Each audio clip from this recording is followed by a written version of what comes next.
the radical, fundamental principles of freedom, rational self-interest, and individual rights. This is the Yaron Brook Show.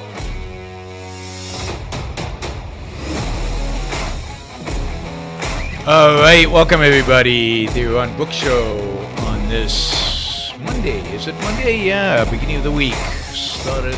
Starting work. Hope everybody's having a good beginning of the week, and it's kind of holiday season, so I always get the feeling that during this period of time, nobody's really fully committed to the work week. But anyway, all right, we've got a lot to talk about today, and we're going to do a show today. We're going to do a show on Wednesday, and then we'll do Saturday and Sunday. Thursday, Friday, I'm going to be traveling. I'll be in Connecticut to give a talk, live, three-dimensional people, always fun. Although I think they're separating the group into two, splitting them into two rooms because there are 50 people in the group, and you're only allowed to have 25 people at an event, so they're going to do two separate rooms. So I'm not exactly sure about the logistics. I guess I'll be speaking to one group, and they'll be projecting me into the other room by video or something like that. But it will be fun. Ruther says, just started reading Ominous Parallels. What an eye-opener to the ideas that led to Nazism. Absolutely. I mean, if you haven't read Ominous Parallels, it is a must-read. It's extraordinary. It's and you get a sense not just of the ideas that led to Nazism, but you get a real concretization of the role of ideas in history. That is how ideas impact all of history, everybody in history, and so it's a really, really crucial book by Leonard Peikoff. So I encourage you all to be reading that. All right, I want to talk today about, well, in a sense, I want to say a little bit more about the Great Reset, if you will. I did 3 shows on the Great Reset, and we talked about all the wonderful programs that the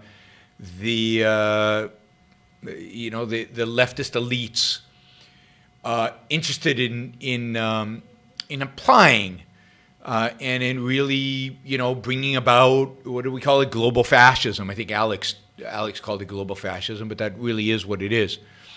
It's a massive increase in statism, a massive increase in government power, a massive increase in government involvement in our lives, in every aspect of life, in every way in our lives. And one of the interesting questions is, why now, right? I mean, think about it.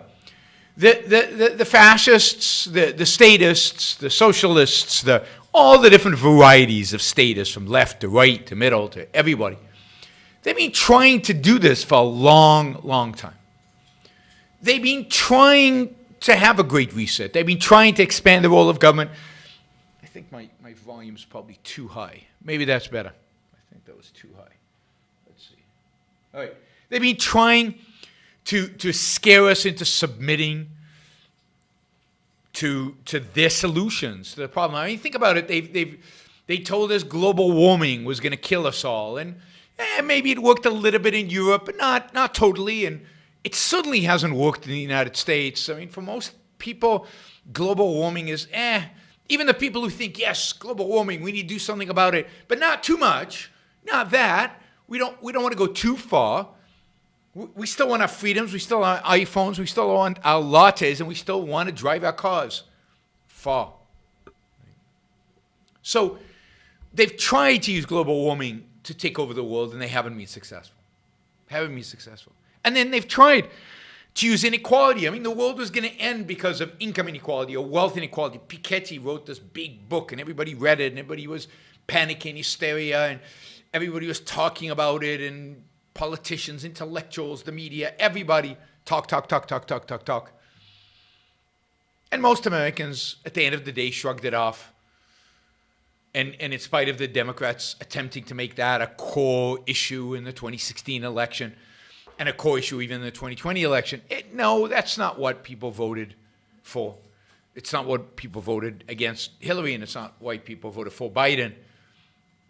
And certainly they're not interested in wealth tax, and if they'd really cared about income inequality, they would have voted for the left would have voted for Elizabeth Warren, not for Joe Biden. Joe Biden's like he's a nothing. We've been told that there's going to be economic stagnation, and unless the government gets involved, then something has to happen. But again, people are just uninterested. They don't really believe it. They're cruising on their smartphones. They're interested in the next model of the iPhone. They're busy before COVID taking vacations to Maui. Life is too good for all these things, whether it's the threat from China, the Great Recession, the financial crisis, the health insurance crisis, Obamacare. Yes, the state has grown.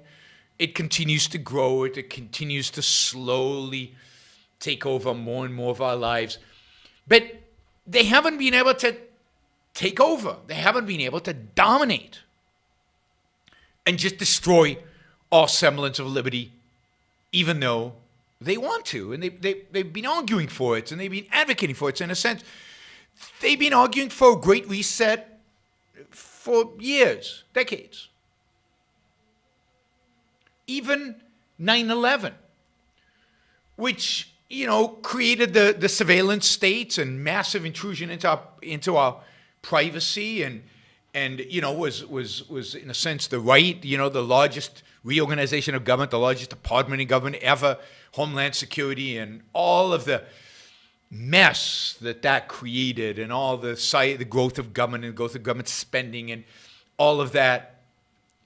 It still wasn't enough for Americans to just give up on liberty, give up on freedom. Yes, again, slow encroachment, larger and larger government.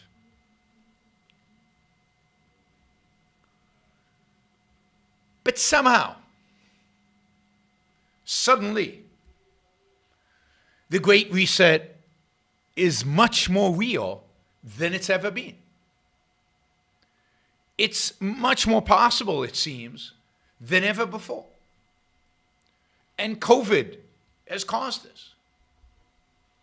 I mean, for whatever reason, COVID has appealed to some visceral fear that people have, some irrationality that people have. And Americans, I guess I'm not surprised that Europeans, but Americans have just been willing to completely abandon the cause of liberty and freedom. Petty bureaucrats dictate how many people can gather together for Thanksgiving dinner, or to watch a movie, or to gather in a restaurant.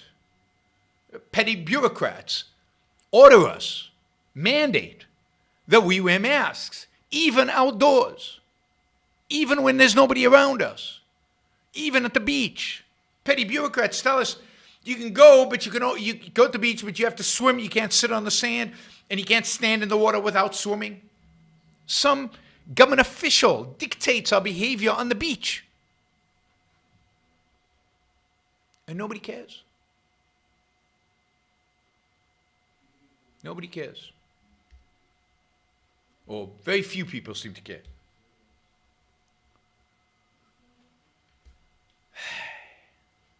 Right? The state shutters businesses, destroys livelihoods, destroys entrepreneurial activity. And again, nobody cares.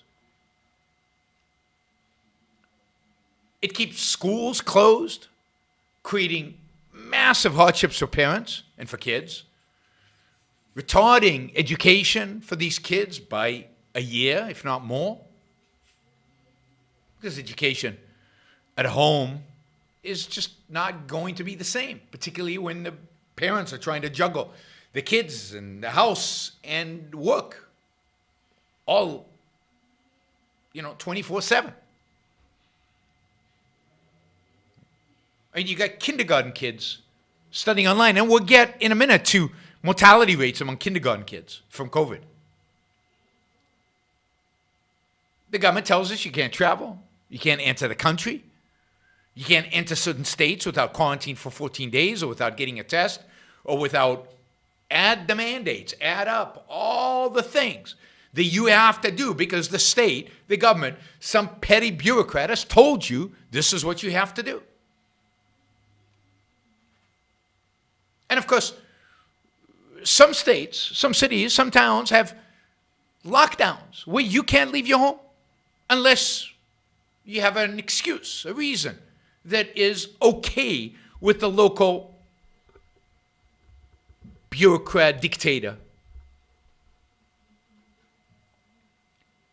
And we all just accept it. And on top of that, all the years and years of government slowly increasing spending and growing deficits and fights about raising the debt limits and how much debt the government should take and how much involvement the government should have in the economy and whether we should bail out the banks or whether we should bail out these companies and when and how and the resistance to government spending and the resistance to bailouts and the resistance to more government intervention, whether from, typically, let's say from Republicans, all that out the window in a day. Government spending out of control, unbelievable, skyrocketing. Debt out of control, skyrocketing. Not we're going to spend here and cut over there. No, just spend like there's no tomorrow. And everybody accepting it. Nobody caring about it. Nobody on talk radio saying, wait a minute, the debt matters. Nobody thinks that. Nobody cares about it. There is no right-wing talk show hosts lambasting the government for being out of control, completely out of control in terms of its spending and its debt. And of course, when people look at this and they see this, they go, whoa, something has dramatically changed. Something has fundamentally shifted. People are willing to accept having their lives run by bureaucrats, having their lives run by the state, having their lives dictated by little authoritarians. So this is not, and it can't end with COVID. It never does. Government never grows and then gives it all back. It never reduces freedom and then says, okay, the emergency over is all yours. When wars happen and government grows in order to deal with the war, it never then shrinks back to its original size. It shrinks a little bit, but it's always bigger at the end of the war than it was after the war than it was before the war. You think privacy is ever coming back?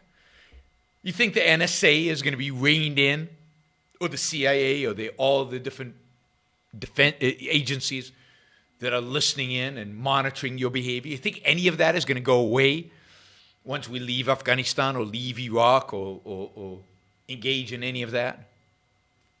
No.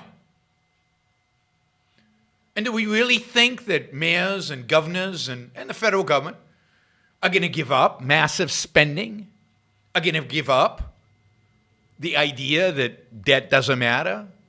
Are they going to give up the idea that they can manage your life and manage the economy and decide which businesses are essential and which businesses are not? Essential to whom? Of course not. We are in for a new era of massive statism, a massive growth of government. And it doesn't matter if it's Republicans or Democrats, because they're all the same when it comes to power, central planning, running your lives. The new normal is going to be bigger and bigger and bigger government. The new normal is statism. The new normal is the reset, the Great Reset. The Great Reset is real. It's right here. It's now. And it's going to happen. We have already proven that we won't fight, that we won't protect liberty, that we won't protect our freedom, that we don't really care, that we're willing to roll over in the face of a virus that, I mean, it's bad, but it's not that bad. So the other threats Why would we not roll over for them? I mean, we are living in America today in an authoritarian state. We might be able to vote them out theoretically, but who do you vote in to replace them? One authoritarian replaces another authoritarian. If you vote Cuomo out of governor of New York, does the guy who comes in to replace him not lock down New York? Not act like he's some little dictator determining your life? Determining whether your business should survive or not? I mean, millions and millions and millions of people have had their businesses destroyed, and they will never come back. Millions and millions of people have had their jobs destroyed. And yeah, they get a check from the government and they're living off the government, but that can't replace the job that is gone and might never come back. But it's not even the economics, qua economics.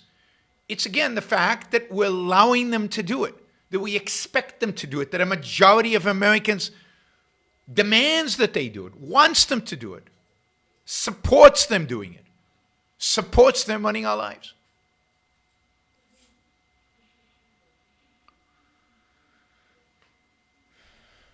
So it truly is, I mean, the way the government has responded at every level, it's just unimaginable how quickly we have succumbed to authoritarianism. You know, I was talking to somebody who is in London, a business person in London, and I asked him what the lockdowns was like. And he said, well, there's a lockdown, but a lot of people are not paying attention, and, he's going in for work and stuff like that. And he said a friend of his talked to somebody in the government, and the government basically makes this assumption. It assumes that 60% will comply and 40% won't. And their math and their models assume that, and it's okay. If only 40% don't comply, then it's okay. I mean, the very idea that the government has that kind of power and those kind of models and that kind of attitude towards us. How many will comply with authoritarianism and how many of you won't? And whether some of you not complying, 90% of us shouldn't be complying. And if 90% of us won't comply, then the policy won't work. The policy can only work because 60% comply.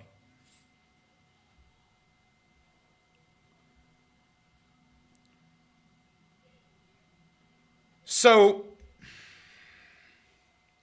it's truly pathetic what is going on today. And then if you add on that the particular nature of COVID, the particular characteristics, and what's interesting about the particular characteristics of COVID is that in spite of the fact that there's a lot we don't know about COVID, this we have known really from the beginning. I remember knowing this in February and March. And that is that COVID attacks different ages differently. People of different ages differently. That COVID is a disease deadly to old people. People who have not that many years left to live anyway. And it is not deadly for most other people. So here's a graph, and there are lots of these graphs. Here's one. This is a case fatality rate by age. So the infection fatality rate is actually significantly lower than this because there are many more infections than there are cases, right? And what you really care about is the infection fatality rate. But since we don't know exactly how many infections there are, because we only can discover an infection if we test, and most people are asymptomatic, so they never get tested, so we don't know that they have it. What we've got is a case fatality rate. But it doesn't matter for the purposes of what I'm arguing. It doesn't matter, because look at this. If you're under the age of 10, this is 4 countries: South Korea, Spain, China, Italy. But this is true in any 4 countries. You can take any 4 countries and do this calculation. It comes out the same. Right? If you're under 10 years old, the probability of you dying from getting COVID is basically 0. 0.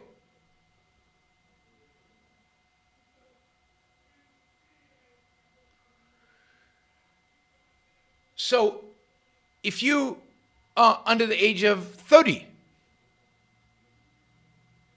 and you get the virus, for all intents and purposes, the probability of you dying from this is 0. If you're under 50, it's less than 0.1% probably. It's really, really low. Again, particularly if you're very young. The younger you are, the less this affects you. Yes, I know children will spread it. To whom? To their parents who are about 50. But God, can't you just tell people, don't put children with old people for a year? Is it better to shut everybody down? Is it better to stop schools than to basically tell people, don't see your grandparents? Don't see your grandparents. You don't stop. I mean, how has it worked stopping the spread? Hasn't worked. But you don't care about the spread. Why do you care about the spread? Why should anybody care about the spread if it spreads to those under 50 years old? You only should care about it spreading to the population really over 70 years old. Anybody under 70, why do you care if they get it? Why do you care if it spreads to them? Let the children and the teenagers and anybody under 50, 60 years old run around and spread it. Who cares?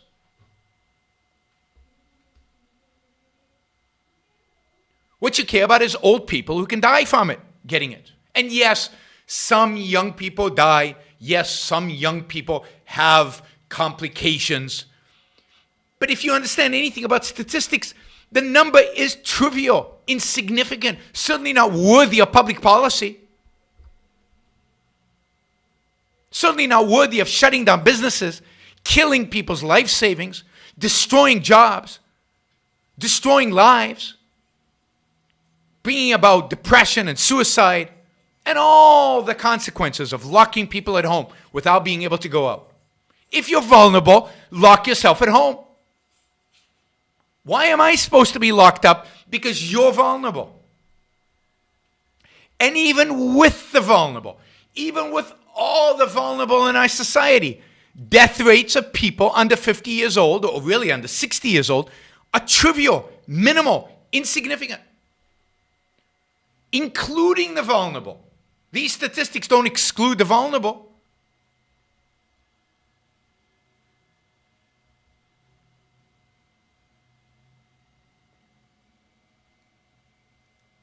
So instead of actually dealing with this issue, which means isolating old people, to the best of our ability, you can't do it perfectly. Some old people will die from COVID.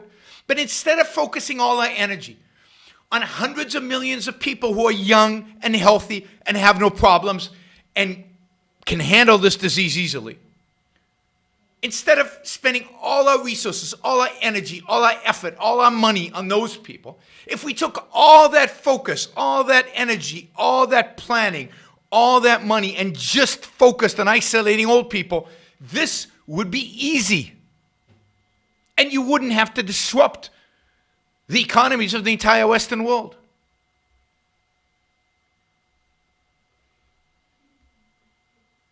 And on top of that, why are we so eager to sacrifice young people for old people? Old people are not the ones losing their jobs. Old people are not the ones who are having their businesses go under. Old people are not the ones who are losing because of these lockdowns and these restrictions on liberty. Young people are. And it's fascinating to me, and this is not just true of today, but it's not just true of COVID, but this is generally a phenomenon in our culture. We are happy and eager to sacrifice young people to old people.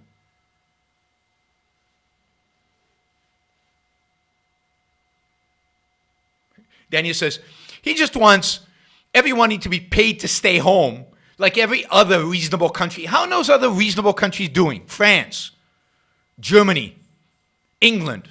They're doing terribly, in spite of the fact that they paid people to stay home. And where's the money come from to pay people to stay home? It's being printed. You're getting massive debt. Who's going to pay that debt? Your children and grandchildren, young people. In every dimension, we have no problem. We have no concern about sacrificing our young to our old, which is bizarre. It is a bizarre moral code that says that we should sacrifice those that have a long lifespan to those who have a short lifespan.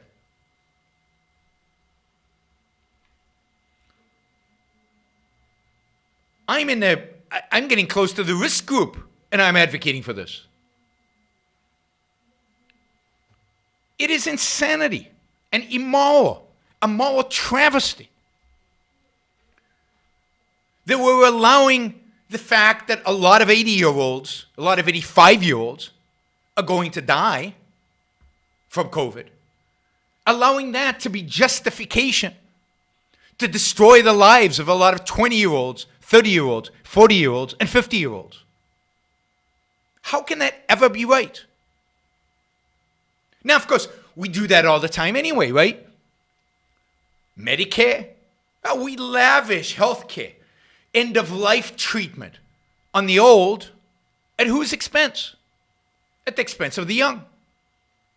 Who's paying Medicare? The young for the old.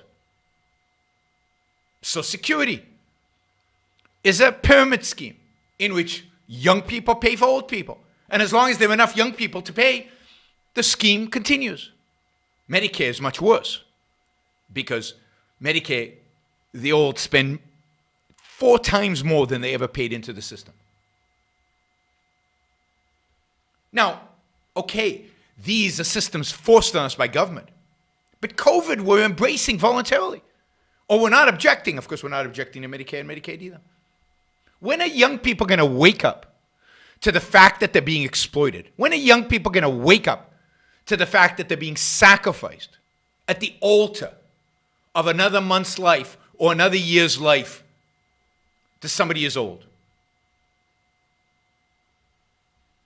It is truly disgusting.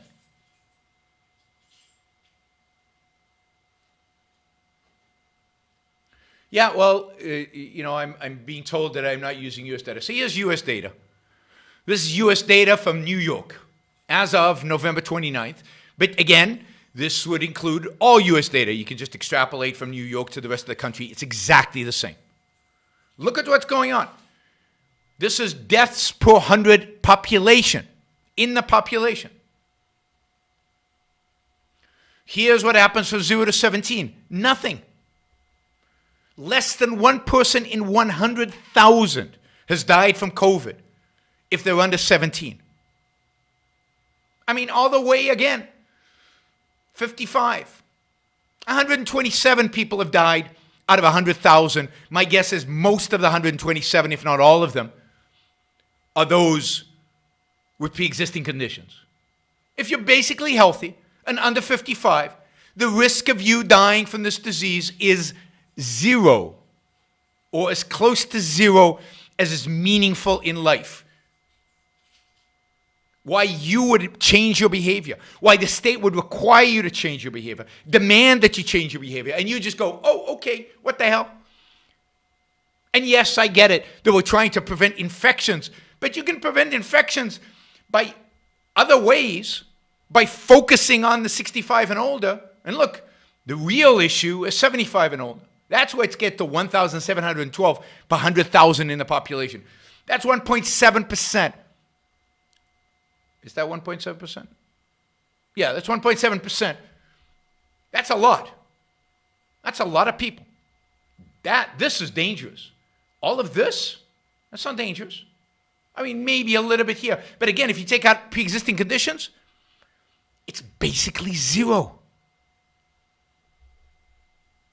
I mean, if I was a benevolent dictator, right, and I'm not advocating for this, but if you had to lock people down, then you could say, if you're over 65 years old, you cannot leave your home and you cannot accept visitors, and we'll provide you with meals 3 times a day delivered to your home. And that would still be cheaper than what we're doing today. Still be cheaper than what we're doing today. In turn, anybody over 65, I'm not advocating for that. I'm just saying if you were going to do something like this, that makes so much more sense than sacrificing this entire group, their livelihood, their mental well-being, for the sake of this group. Spending trillions and trillions of dollars. Whoops, what did I do here? Trillions and trillions of dollars to save one group while burdening that debt to another group. The 80-year-olds are not going to pay the debt that is being used to protect them. Young people are going to pay that debt. And the best way for young people to prevent old people from getting the virus is not to go near them. It's to avoid them. And you know what? That's a lot cheaper than the trillions and trillions of dollars that it costs this economy to shut down. I mean, we are literally worshiping another month or another year of people's lives and are willing to do human sacrifice to protect it. And it's horrific.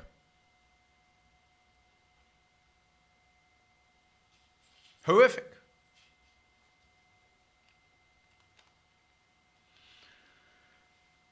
And it's amazing to me because I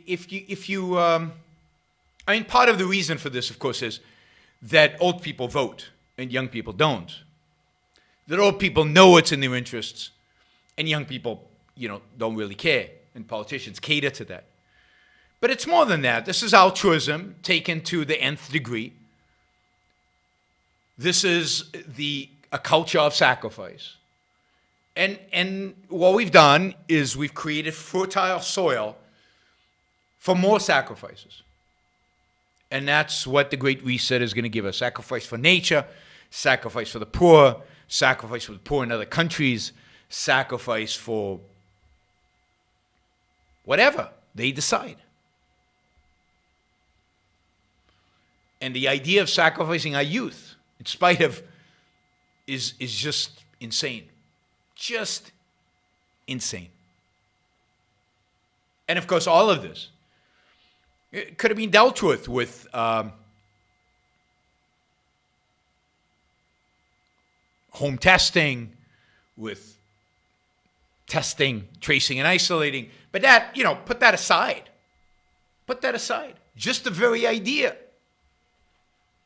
The very idea that we should sacrifice everybody for the sake of the old. Not protect the old, not devote resources to protecting the old. None of that. But sacrifice some to others. This is the consequence of an altruistic, a thoroughly altruistic culture that believes in human sacrifice. And that's what we've got today. Human sacrifice. And don't let anybody tell you otherwise. We become a culture that worships human sacrifice. Unbelievable to me. And it just, I don't talk that much about COVID because I did so much between March, April, May that it just got repetitive and tiresome, and it's still repetitive and tiresome, and I'm still saying the same thing I said back then. But once in a while, I just have to remind you of what's actually going on. Yeah, Lester Libby says, old people can stay at home at their own volition. Oh my God, what a thought. All you have to do is explain to people what's going on. Explain the odds. Explain the dangers. Have young people not go and interact with old people. Have old people stay home. And if you have to, then if you want to get the state involved, then, assist old people in being able to manage while staying at home. Or young people, help deliver groceries and stuff in a careful way so that you don't spread the virus to old people. And, of course, old people can also make the choice of, I'd rather see my grandkids and die than not see my grandkids and maybe die.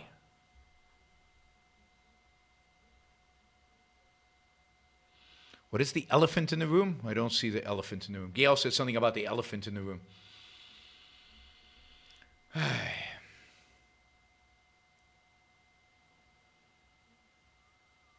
Yes, the low-quality testing. I did a show on the low-quality testing that we could have done at home, easily, cheap, $1 a day.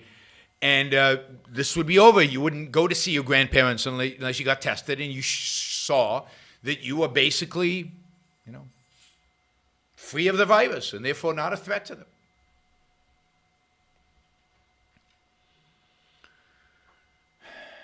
And this will be, somebody's mentioned UBI. This will be a big excuse for UBI. This will be a big excuse for universal basic income, which is another massive infringement into our liberty and into our freedom. Okay, that's what I had to say about COVID today. Let me see.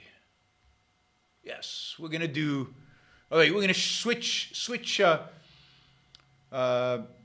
gears a little bit. Same stuff, though. Same stuff. Because it's all about, the Great Reset in a sense, but this isn't as ambitious. This is the New York Times. Got an article from the New York Times. It's the editorial board. So this is New York Times editorial policy, guided by the best minds the New York Times can find. And really think about this as kind of the guiding light behind somebody like Biden or something like the agenda of the, more moderate left, if we will, not the completely, far left. And they want to propose, right? They want to propose some ideas about economic growth. And they're concerned about economic growth. And they want economic growth. So they're not one of these leftists who don't want any growth, who want to give up everything and deny everything. They really want economic growth.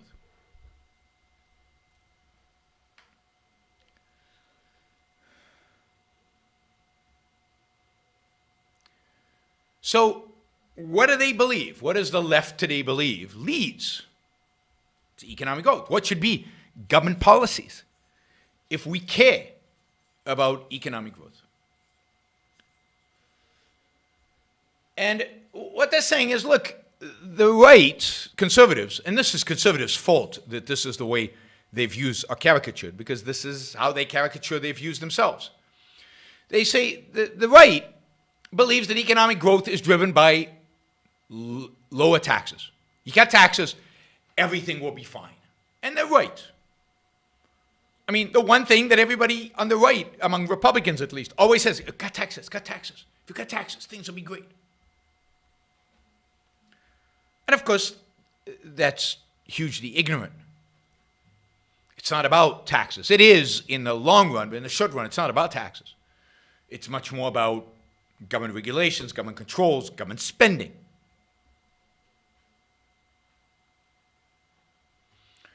I'm not going to tell you what the left believes. I'm going to read you the New York Times. I mean, is there a better representative of the left than the New York Times? This is the New York Times. And they write. They say that nation needs a better story about the drivers of economic growth to marshal support for better public policy. And what is the driver of economic growth according to the New York Times? The painful lessons of recent decades, along with recent economic research, point to a promising candidate as the driver of economic growth, and that is higher wages. People getting more pay leads to economic growth. Now, there's a sense in which this is so mind-bogglingly silly and upside down and reverses cause and effect that one should be shocked. But of course, I'm not surprised by anything these days. But this is exactly the reverse of cause and effect, right? Economic growth leads to higher wages. Not higher wages lead to economic growth. But this is the New York Times, so we have to give them that. They continue, and again, this is the New York Times, not me explaining to you what the left believes. The New York Times is telling you what they believe, and I assume they're the left. Raising the wages of American workers ought to be the priority of economic policymakers, and the measure of economic performance under the Biden administration. So I want to understand it. So what the government should worry about, what the government should obsess about,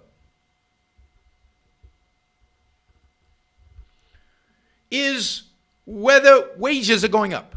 Now that's interesting. So, I mean, I think what we need is a government representative here on Super Chat, urging you, prodding you, maybe coercing you to use the Super Chat more so my wages go up. I mean, whenever you hear about people saying raising wages of American workers, the first question that should cross your mind is, which workers? Me? Software? Programmers? Technology entrepreneurs? Workers in the steel plants? Workers in textile plants, if there are any still in the United States? Farmers? Farm hands? Which workers are we worried about in terms of we have to make their wages go up? That should be government policy. It should be the measure of economic performance. Which workers? Because it matters a lot. Which workers? Because some people's wages have been going through the roof. Some people's wages have been relatively stagnant. Some people's wages have been, I mean, overall wages are going up quite a bit. But we'll get to that. But so instead of worrying about GDP and about taxes and about stuff like that, we need to worry about wages. That wages stoke the sputtering engine of economic growth. Now, this is the theory that consumption drives production. Now, notice that if wages artificially go up, what would happen to prices of goods? I mean, the cost of producing them would go up, and therefore the cost of goods would go up, and therefore while wages are going up, so would the cost of living. Would people be better off if wages across the economy went up, irrespective of increases in productivity, and as a consequence of wages going up, irrespective of productivity? If prices of goods go up as well, people are actually worse off, even though their wages went up.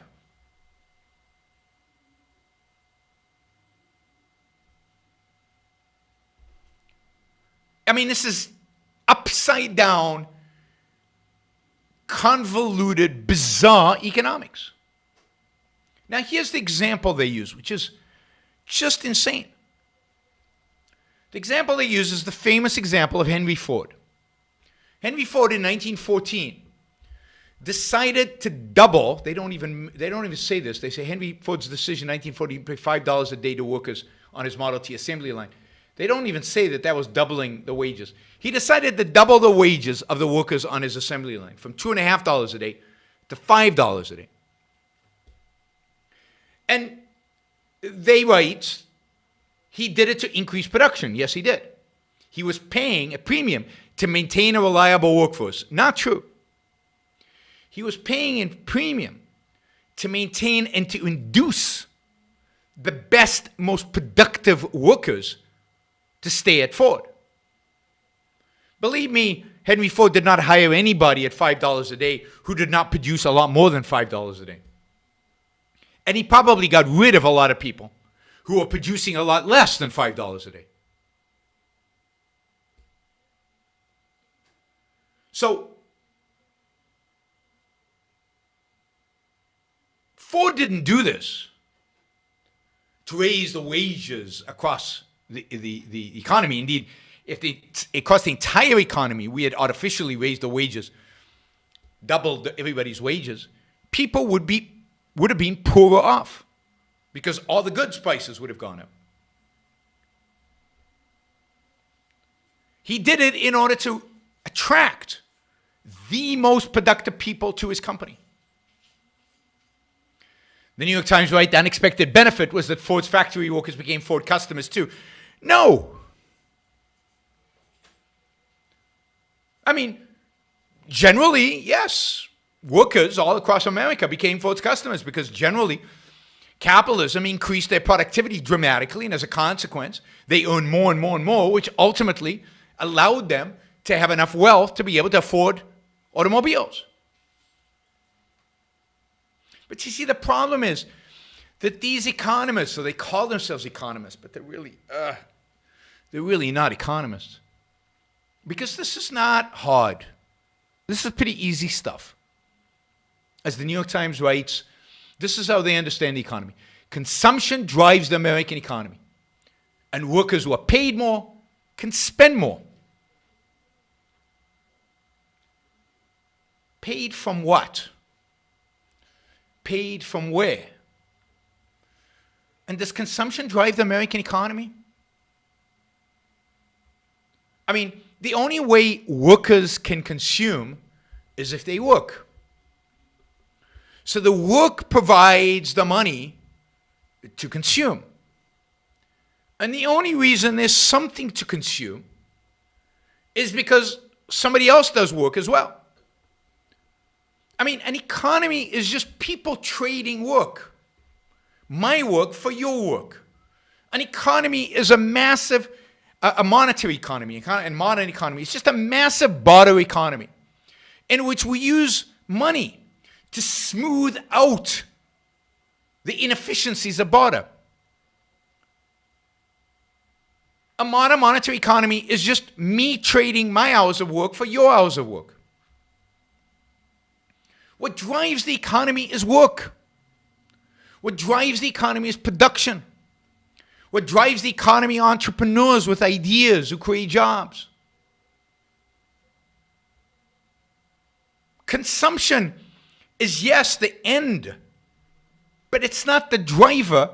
It is the outcome. Against you reversing cause and effect, which you see across all of our, the entire mainstream's understanding of the world is completely upside down.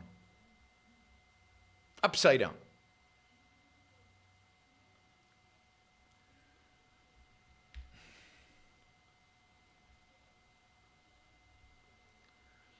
They write, the rich spend a smaller share of what they own. And though they lend to the poor, yes, their savings go to the poor sometimes, the overall result is still less spending and consumption. But it's not about spending and consumption. The fact is that the rich are the ones who save and invest and create jobs and fund entrepreneurs who create jobs, who create work, and work creates consumption. Work creates consumption. If you want economic growth, what you need is jobs. If you want jobs, what you need are ideas and capital. If you want jobs, what you need is entrepreneurial activity, business activity. What you need is a free mind. In the end, what you need is freedom. And what you need is rich people, not consuming their money, but actually investing it.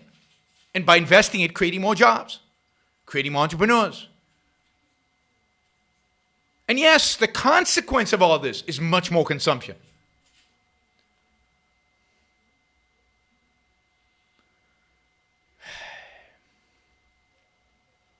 Now, of course, the New York Times also rehashes the idea that wages have not kept up with productivity. That is an idea that I have debunked in a previous episode. It's completely bogus.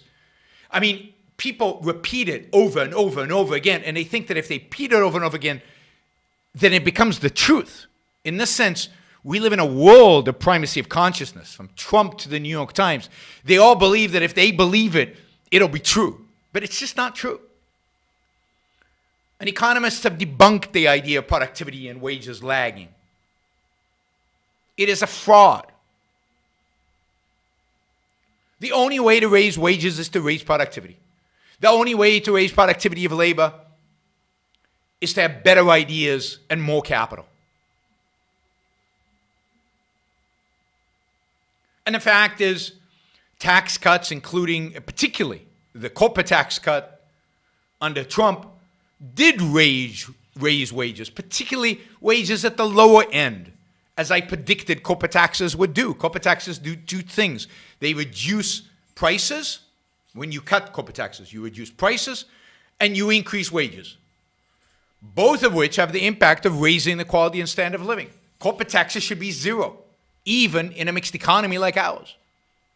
The first tax to cut, in a sense, the only tax that should be cut right now, is the corporate tax. It should be zeroed out.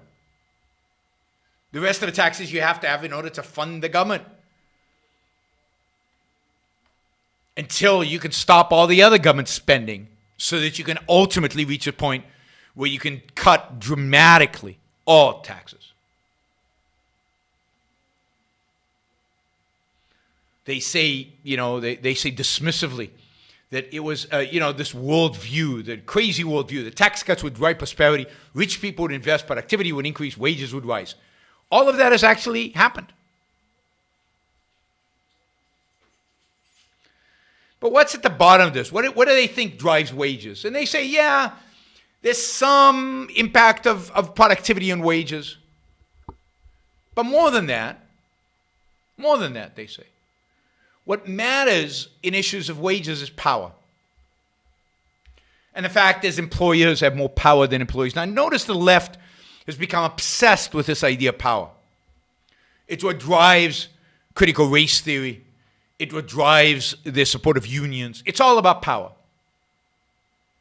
It's all about collectivistic, this group versus that group, and who has power over whom.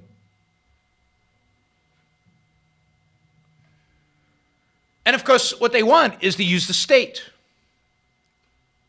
to raise minimum wages and thus give people more money so they can spend more money. That's the mythology. But if you raise minimum wages, particularly if you raise minimum wages across the entire country, let's say tomorrow, minimum wage rose to $15 an hour. What would necessarily happen across the entire economy? Prices would go up. And many people would lose their jobs because they can't produce at $15 an hour. They just don't produce enough. But these are basic, simple laws of economics that these people ignore. So if you combine the just sheer ignorance of economics, I mean, it's not ignorance, it's evasion. This is moral or immoral. If you combine that with the increasing appeal of authoritarianism and the increased viability of authoritarianism COVID has made real, what you get is the Great Reset. What you get is an opportunity for the left or the right or whoever to take over and to destroy our economy, to destroy our liberties, to destroy our freedom, and at the end of the day, to destroy the goose that lays the golden egg, the goose that lays the golden egg are the entrepreneurs. To destroy entrepreneurship, to destroy the mind, to destroy new ideas, to destroy economic growth. And then wages will go down across the board. Then you will really have stagnation. Then you will really have the horrors of economic collapse. But we are inching towards that day. If you combine the economic, and by the way, this kind of economic ignorance, evasion, is not unique to the left. I mean, this was Trump's message as well. Wages are stagnating, Chinese have stolen our jobs. This is just all economic BS, to put it mildly.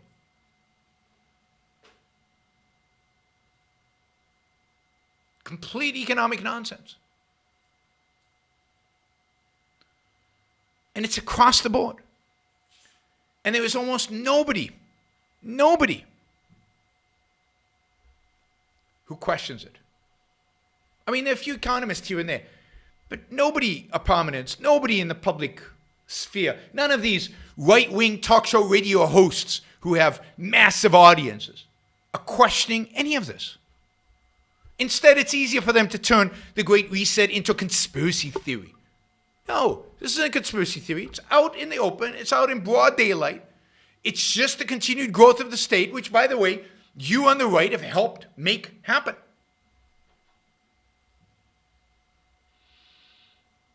So I'm sorry, nothing really positive to say today.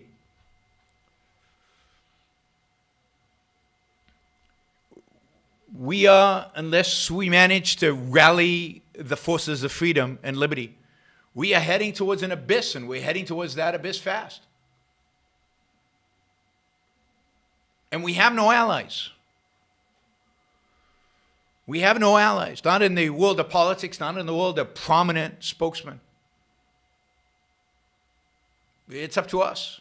It's up to us to fight and to advertise and to educate and to speak and to fight and to educate. And this is why I encourage you to share these videos and let people know and grow some balls so that you're not afraid of what people think of you because you happen to like ideas that are pro-liberty, pro-freedom, pro-capitalism, pro-individualism. We've got to get the word out there. We've got to change the world. We've got to have an impact because time is running out. It really is. As much as I want to be optimistic, and I'm sure there will be days and shows where I will be optimistic, time is running out. All right, those of you who are listening right now, please, and those of you who are listening in the recording, whenever, please like the show. Whenever you like the show, it doesn't matter when, just get that number up as high as it can, because liking the show helps with the algorithms on YouTube. It helps get the show, again, a wider distribution to more people, and as a consequence, more people get to hear the message, and we can educate more people, and we can get more people engaged with these ideas, and that's how we will change the world. Getting people to read Ayn Rand in the end of the day. Getting people to read Leonard Peikoff. That's how we're going to change the world. Right?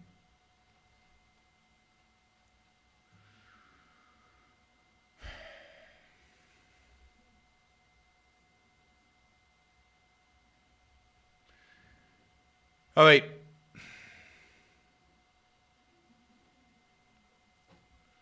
Let's see. So yes, keep liking the show, please. That'd be great. And of course, share it. That's a way to get new people. Those of you who are listening who are not subscribers, please subscribe. Please click on that bell. You'll find out. You get a notice every time I go live. Please support the show. It's I provide a value here. I think you're here.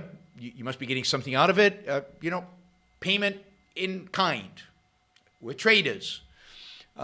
Super Chat is a great way to support the show, but the best way to support the show is to become a monthly contributor on one of the platforms, whether it's Patreon, Subscribestar, or the best, just in the YaronBrookShow.com/support.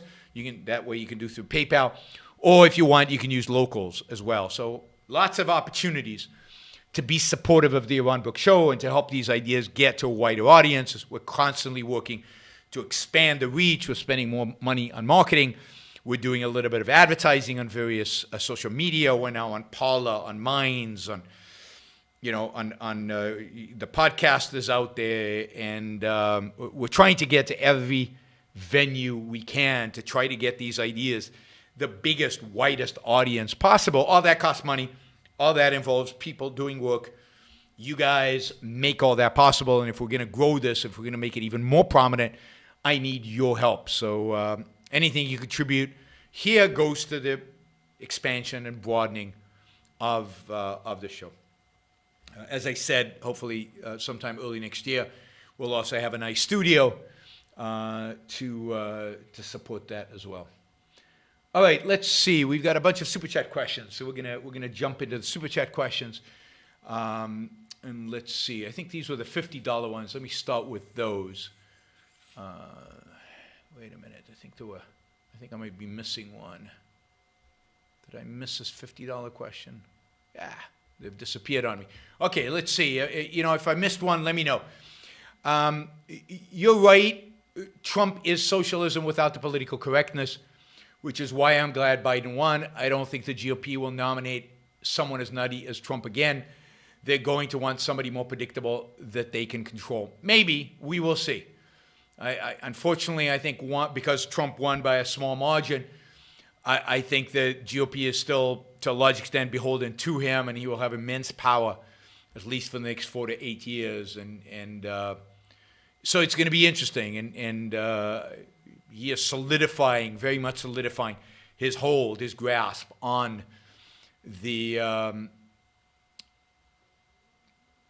the mechanisms, on the power levers of the Republican Party. So I'm just not sure. John Mackey is the CEO of Whole Foods, argued on Joe Rogan that intellectuals hate capitalism because they believe they're smarter than business people and should have more status in society. That strikes me as simplistic. And has John Mackey made any comments about you publicly? I don't think he's made any comments about me publicly, as far as I know. He's made comments about Ayn Rand publicly, but not about me. As I think I said on my previous, I think I said this on the show last time, I will be debating John Mackey sometime next year, probably in either February or May, probably live certainly live, either in New York or in Florida. I hope it's in New York. But I'll be debating John Mackey on the whole idea of conscious capitalism. And that should be interesting. Should be a lot of fun. I'm looking forward to that. But no, the reason intellectuals hate capitalism is because intellectuals take ideas seriously. And they find the ideas that dismiss capitalism appealing because they're consistent with the ideas of ethics that they take seriously. Most intellectuals, are fundamentally collectivists, altruists. Many of them are haters, are nihilists, secret nihilists. Not all of them, many of them. And capitalism is a celebration of success. Capitalism is a celebration of prosperity. Capitalism is a celebration of the individual. Capitalism is a celebration of individual success, individual efficaciousness. And they hate that idea. It's a slap in their face, for example, if they're determinists. They hate the fact that capitalism shows that people are not determinists, that they can actually change the world, that they can actually control their own fate, that they can rise from the ashes, they can rise from poverty, that their fate is in their own hands. Capitalism is a repudiation of collectivism, a repudiation of altruism. And they don't like that. So intellectuals hate capitalism because their fundamental, deeper philosophy, which unfortunately John Mackey often, to some extent, shares. That's why conscious capitalism, stakeholder capitalism, it's because they can't give up the altruism. So therefore, they can't condemn the philosophy of the intellectuals. They can't condemn the fundamental beliefs of the intellectuals because at the end of the day, they share those beliefs. Now, there is a certain element that's true that intellectuals do view themselves as some kind of philosopher kings. They think they are smarter than you, but not in the IQ sense. They believe they're the only ones capable of knowledge. This is more the Platonic sense. They believe most people can't know reality. And that businessmen and most people deal in a grubby part of materialistic reality, and they, the intellectuals, above that. They can see what's really good for human beings. And they can save us from the grubbiness of materialism. Because they can commune with the world of forms, or the world of spirits, or the world of the common good, or the public interest. Yeah, they are the priest class, Riley says. And they view themselves as such to some extent. So it's not simplistic, we're just smarter than you. It's deeper than that. It's about their beliefs about where knowledge comes from. So it's much more intellectual, much more deep than what John Mackey is willing to acknowledge and recognize. Okay. Why is failure so much more devastating in Europe than in America? Is that why in France you can't fire anyone? Europeans take being fired as a personal insult as something they can't recover from. Yeah. I mean, Europeans, failure generally is viewed as that's it. You write somebody off. They have a very negative view of failure, of firing, of anything like that when it comes to work. Now, why is that? It comes from a certain malevolence that Europeans have, a lack of self-esteem that Europeans suffer from, that comes from, culturally, they are a culture that is dominated by bad ideas for much longer than American. It's much more part of being American. Part of America. I think Japan, to some extent, is like that, although I think that younger people are different. Somebody's asking about Switzerland. I don't think Swiss culture is that much different. It's a little bit more independent. It's a little bit more individualistic. But it's not like Switzerland is just the entrepreneurs everywhere. If anything, the most entrepreneurial parts of Europe and the parts where you see more, at least some level of failures is Scandinavia, with all the mythology about it being the socialist utopia. I mean, Scandinavia is more entrepreneurial. Scandinavians who come to America tend to be very entrepreneurial. Of course, a lot of Europeans who are entrepreneurial leave Europe and come to America. But why is it about Europe? It's got to do with a malevolence in the culture, a lack of self-esteem in the culture, and the influence of European ideas that's more direct. It has to do with a rejection of the importance of material wealth or things like that. I mean, that's one thing I love about China. Put aside the regime, I love about the Chinese in China and Hong Kong and Taiwan, and is the entrepreneurial nature of China. China has no problem with failure, has no problem with entrepreneurs, has no problem with trying, failing, trying again, succeeding. Hong Kong is like that. Eastern cultures, well, I don't know about Eastern cultures, but certainly Chinese people, if you look at everywhere the Chinese have gone, they've been entrepreneurial and successful. And that's not always true as entrepreneurs of Europeans. So it's the effect of philosophy. Europeans are more intellectual. Kant and the German philosophers have had more of an impact on them. What should I do? What should you do if your child rejects objectivism? Should you disown them for being immoral? I've cut off a few family members for being dishonest politically when they should know better. I mean, I don't think you have to disown your child for not being an objectivist. It really depends on the level of the immorality. I mean, there's a strong connection to a child. You've invested 18 years. You've got a relationship. You've got certain shared values. It's what they do with their life and the extent to which they're moral or immoral. To that extent, you want to have a relationship with them. But I have relationships with people who are not objectivists. So, and the further away the family member is, the less in common you have, the less shared values you have, the less you're willing to tolerate stuff because, you've got very little to gain and therefore very little to lose. With a child, you have a lot to lose. A child is something very meaningful.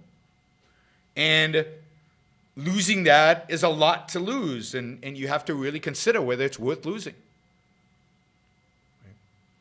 And even if they disagree because they're evading, people do commit immoralities. People do commit immoralities. To some extent, I don't want to say all of us do, but many of us do. I mean, I can't say I've never evaded, even since I've known about objectivism. Now, I'm not trying to justify immorality. Immorality is a serious thing. But we shouldn't pretend like it never happens. And we should be willing to judge other people and ourselves when we do it, when we evade, or when we compromise when we shouldn't compromise.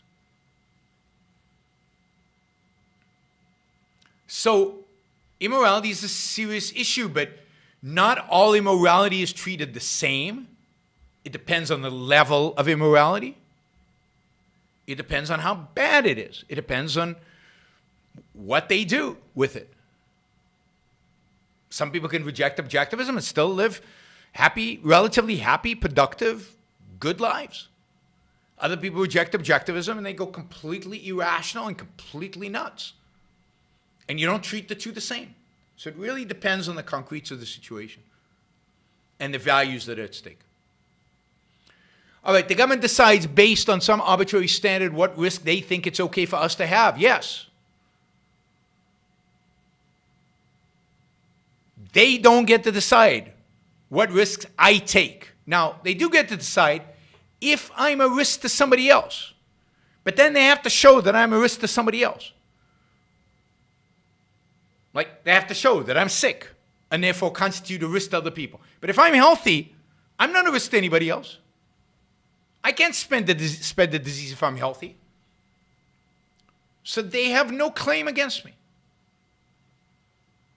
And if I want to take risks that might cause me to get sick, that's my problem, not theirs. Somebody writes, dying of COVID might be nothing as compared to seeing grandkids and having a good time with the months one has left. Yes, I said that. Or wanting to survive this so you can have many more years with grandkids. Both are rational. Absolutely. And it's up to an individual to make that decision, even if they're 85 years old. They get to decide how much risk they're willing to take. They get to decide whether another extra year of living is worth it. I mean, if you're 85 years old, you've got a certain finite lifetime in front of you. I mean, we all have finite lifetimes in front of us, but it could be a year, it could be 5 years. It's probably not 15. Few people reach 100. And then the question is, are you willing to give up those years in order to have a good life right now or not? But who gets to decide that? Some government bureaucrat? They do. As individuals. And maybe their children say, no, we want you to live, so we're not going to bring the grandkids. But that's okay. Let that disagreement happen between generations. But not by a bureaucrat. By a parent and their children and their grandchildren. They can make those decisions. Not the bureaucrat, the authoritarian. All right. Let me just see if there's anything on topic. Even pre-COVID, young Americans were moving out of their parents' house at record low rates. Do you think this is a cultural problem or an economic problem? I think it's a cultural problem.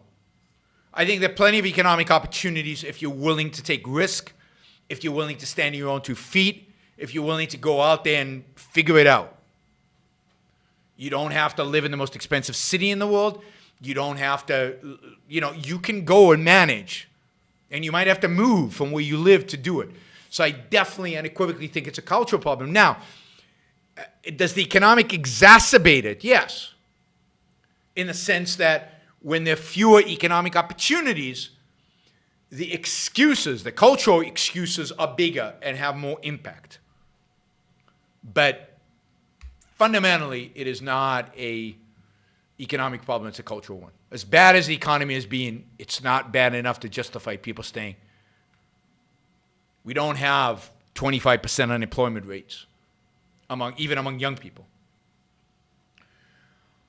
Off topic, yeah. How likely do you think the election fraud cases will make it to the Supreme Court? And if the Supreme Court finds that there was no widespread fraud, how likely are Trump and his supporters to accept it? So I am coming to believe that, I don't know. I'm not an expert on this, but I'm coming to think that it's probably not going to make it to the Supreme Court because none of the cases rise to it. I don't even know that the Supreme Court would take one of these cases. Some of them are so frivolous. If you read what the judge wrote at the Court of Appeals, a Trump appointee, a panel of 3 Republican judges, Republican-appointed judges, 3. And what they wrote about the case that Trump's legal team put together in front of them, the Supreme Court, I don't think the Supreme Court will take that case. It would be an insult because it's so frivolous. So I don't think it'll get there. I think if it does go to the Supreme Court, and I hope that they unanimously reject these things, because there's no there there. There's no there there. There's no fraud. I mean, again, there might be small little things. There might be, but there's no rigging. There's no systemic. There's no fraud that would have changed the outcome of this election. None of that is true. Will Trump and his supporters accept it? No. Trump will never accept it, because that's not what Trump is. That Trump cannot accept it. He cannot accept that he failed. He cannot accept that he was defeated. He cannot accept, and he doesn't think he should accept, because it's his marketing tool, because he knows that his supporters won't accept it. You can see it on the chat right now. You know, this is a relatively friendly group, and there are already people saying it was rigged from the start. Evidence? Proof? Anything? Something? Nothing. There's nothing. There's no evidence of rigging. There's no evidence of anything, other than more people voted than ever, because more people were motivated to vote than ever, because hatred of Donald Trump was very high, and more people voted than ever because of vote-in mail, which made it very convenient for them to vote. There's no question. It made it convenient. But he still lost. The basis of elections is whoever gets the most votes wins. And no matter how the votes were done, whether it was easy or hard, more people voted, and Biden won. He won in the Electoral College, and he won the popular vote. So there's no there. There's just nothing. But his supporters will never accept it. It would do away with their whole mythology. I mean, days before the election, I had people here yelling at me that Trump was going to win in a landslide. And Trump and his followers are still convinced that he won in a landslide. Indeed, Trump is convinced that he won the popular vote in 2016. Evidence? No. Hints of evidence? No. But it doesn't matter. He was convinced he had more people in his inaugural address than any other president in history. Not true. Satellite photos show it. And he could have seen it. And he's not interested in the truth. He's interested in what he thinks. And what he thinks is the truth by definition. No, Jordan, you're not going to give me English lessons. You're not going to give me diction lessons. This is the way I speak. Live with it, man.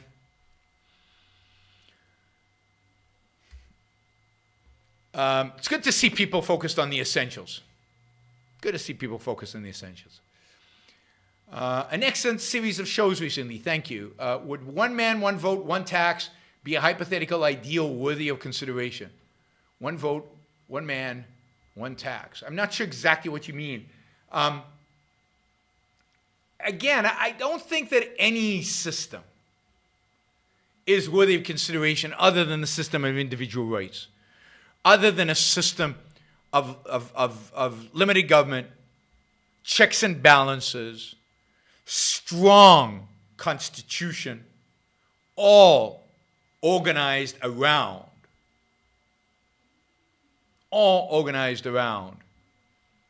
the protection of individual rights. It's not even an issue of, for those of you worrying about my accent, it's not even an issue of Hebrew. It's an issue of my diction, which is much more influenced by Boston, and the fact that in Boston they swallow their R's, and I learned to speak this way in Boston and never quite recovered, and never invested the effort in trying to recover, and people seem to understand me. I've won a bunch of teaching awards and public speaking awards, so obviously somebody gets it, but it's much easier, instead of to challenge my ideas, to make fun of my accent. Rand said one thing saving America was the sense of life attitude of Americans not letting themselves be pushed around. Is that still the case? No. I mean, I refer you back to a brilliant talk that Leonard Peikoff gave that's available online at the Ayn Rand Institute website, YouTube site, called Americans versus America, where after 9/11, Leonard Peikoff declared the American sense of life dying. And I think given the COVID response, it's worse than it was in 2002 or 3 when he gave that talk. I think it was 2002.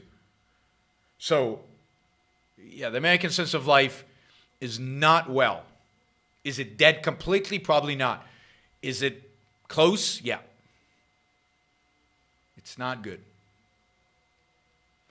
Do you really have to hold that only the world of forms are real in order to be an altruist? Why? No, I don't think so. I think there are lots of ways to be an altruist and lots of reasons to be an altruist. And certainly most people don't hold it in that way. But they don't have a justification for being an altruist other than God told me. It's the only thing I know. My mother taught me this. My other people told me. There's no rational, logical justification for altruism. So it has to be some second-handedness, mysticism, Platonism, something intellectually that relieves one from the responsibility of being rational about it. And again, remember that what I mean by altruism is not being nice to people. What I mean by altruism is the idea of living for others, of placing the interest of others above yours as a principle of action, as a moral principle of action, as the standard of goodness. Mother Teresa as the standard of goodness. In Singapore, people tend to trust government institutions, for example, public schools, more than private institutions. 85% live in public housing, and they even thank the government. Why can't U.S. be like that? Well, because it's a wrong way of living.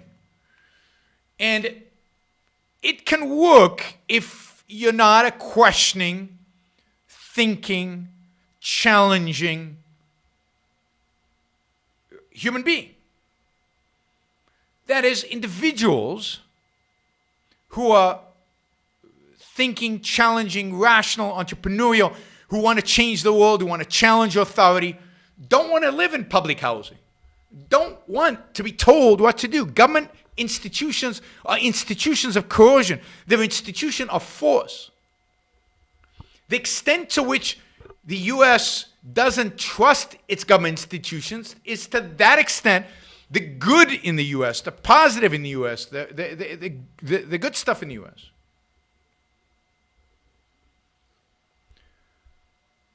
But why can't I buy my own home and express my own individuality in that home and in the property around it? Why does some authority, call it the government, determine what kind of home I should have, what kind of aesthetic values I should hold, and what kind of institutions are appropriate for me? So now Singapore is not a model for a happy life, not a model for success, not a model, maybe for short-term economic success, it's fine. But it's not a model for individual happiness. Individual happiness means individual freedom. Individual freedom means the choices, the ability to choose in ways that might contradict what the government thinks is good for me. So I don't hold up Singapore as a model for human life.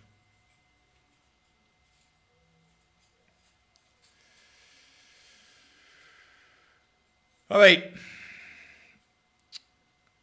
Let's see. I think that's it. All right. So remember to like the show before you leave. There should be another 40 or so likes for today's show, at least.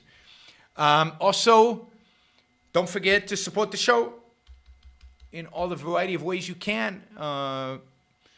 Again, I'd really appreciate those of you who either can increase your support or who can start supporting me on YaronBrookShow.com/support. That is predictable. It's monthly. I know exactly what's coming. I can plan for the future that way. It's a great way to support the Yaron Brook Show. You can do it on Locals, Patreon, Subscribestar, and YaronBrookShow.com/support. Thank you for all the super chatters. Thank you for the support. Thank you for asking questions, keeping the show flowing and interesting. Thank you for all of you who are out there. Don't forget to subscribe if you're not a subscriber. Again, about 25 to 30% of all the people listening to the show are not yet subscribers. We'd love to have you on board as subscribers, as regulars. At least you'll be notified when I have a show, when I put up a new video. You can also listen on the podcasts. through iTunes. I have 2 podcasts on the podcast apps. One of the entire shows of the long format, another of all the short shows that we put up. So those of you who only want to listen to 10-minute podcasts, that's up there as well. Stefan asked, can we do an art show soon? Sure. Let me finish the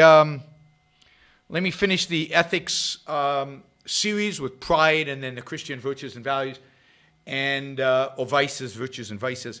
And yeah, we'll definitely do something in December around art. It would be better if you could put up $1,000 and get the show that you want, but I'll do it for $5 too, because I love art. Where's my talk in CT this week? It's a private event, so it's not open to the public. I can't remember the exact location. It's somewhere by the coast. It's somewhere in a hotel by the coast, but it's not open to the public. Let's see. Thank you, Ashley. I appreciated that. Ashley says that 2 student leaders of objectivist campus clubs who independently said that my voice, diction, accent was sexy. That is the first I've ever heard that, but I appreciate that. All right, we are good. Yeah, Stefan, I know. I was kidding about the $1,000. Not everybody can afford $1,000 for something like this, and I appreciate that. We will do a show on art because. Let me just give a plug since we're talking about art. There is a show called The Valley of Tears. Valley of Tears. It's on HBO Max. It's a war.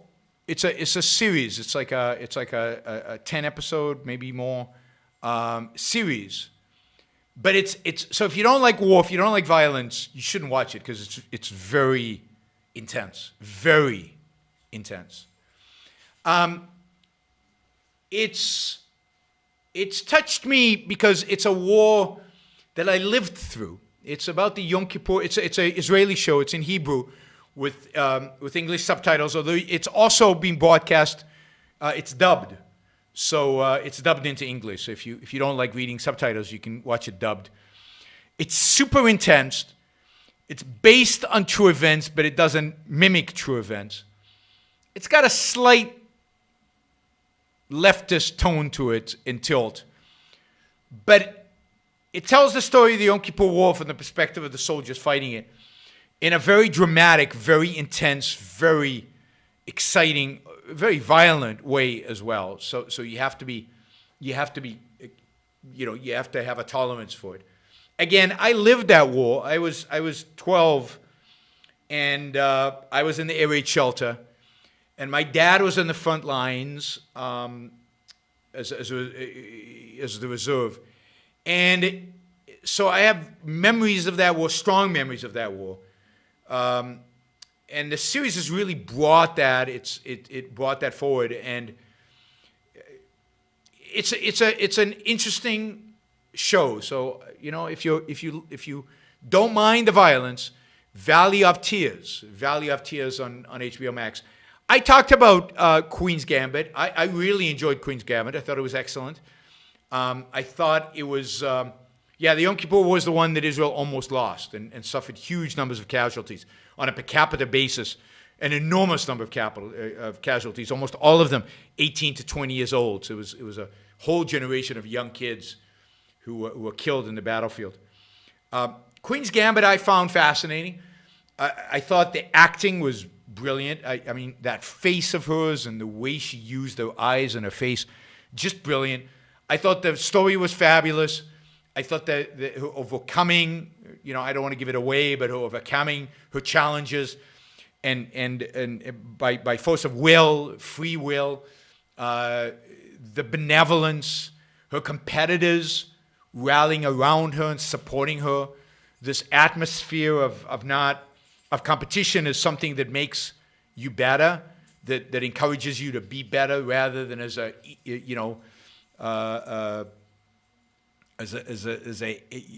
excuse for hatred, an excuse for undermining one another. So I love the fact that they all rallied around her and helped her. I mean, even the Russian chess players were portrayed as gentlemen as respectful, as admiring of talent and skill. That was fun to watch. Masters being beaten by a young girl, and respecting that and admiring that and appreciating that. So that was great. Andrew asked, best war movie I've ever seen. Ooh, I'd have to think about that one. Yeah, I'm gonna have to go look at my lists and come back to you with that one. Let me copy paste that into the list, and I'll address that in a future show. So Queen's Gambit, definitely worth watching. There were moments in it where I wasn't sure which direction it was going to go, and it could have gone in a very bad direction. And suddenly there's a certain political whitewashing of the Soviet Union, but in the context of what it was about, I didn't mind it too much. So I would definitely recommend a Queen's Gambit. If objectivists dislike it, then so be it. What can I say? I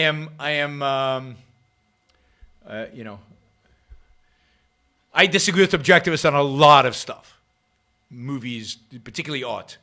So definitely check out Queen's Gambit. Check out Valley of Tears. Valley of Tears. All right, everybody, have a great night. Don't forget to like the show before you leave. Don't forget to share it. Don't forget to share the short videos in particular. Those are great. And don't forget to support the show. Talk to you later. Bye, everybody.